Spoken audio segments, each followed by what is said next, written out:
Hey everybody, it's John LeBlog. It's webcam time again, a video blog. Last week was talking about Valentine's and some ideas, and asked you for your suggestions on different ideas to make Valentine's a bit more special. And a lot of suggestions revolved around the fact that NASCAR is starting up again. So maybe there's something that you could do. NASCAR tickets to a NASCAR event. Or you do like a whole NASCAR-themed date where you get into a car and you drive around in a circle for 2.5 hours, making only left turns. Actually, that one's not quite as good an idea, but something NASCAR-themed might be cool to do. A couple of other ideas that I received, one of which I really, really like, is the Valentine's treasure hunt. This is a great idea. You go to several local stores and you buy little gifts from each of them. Like, say, you go to a bakery and you have a cookie. You go to a gift shop and you've got a nice little gift there, maybe some fudge. You go to a clothing store and you have a blouse or a shirt, depending on who you're buying for, and so on. And what you do is at the first store, you tell your Valentine, visit the first store. They get their little gift and also a note that tells them to head to the next store. And then the second store has a note to go to the third store, and so on and so on.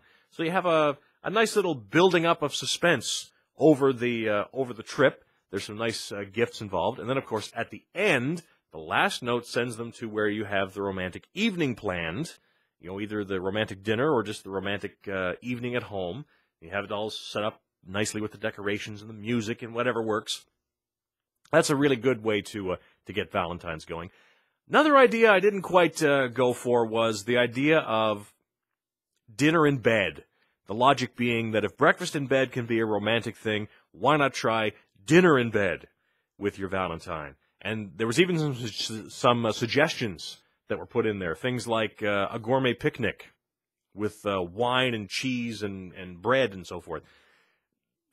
Maybe, but the one that I thought I laughed out loud was the idea of doing a sports night in bed with hot wings and beer and pretzels in bed.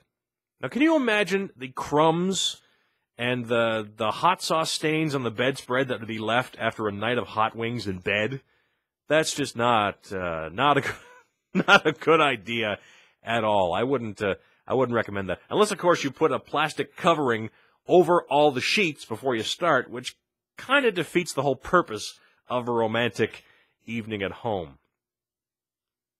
Could work, but I'm guessing that it wouldn't. But, whatever you have planned for Valentine's, I hope it goes really, really well with you and your significant other. Have a great Valentine's Day, and next week, well, we'll find something else to talk about.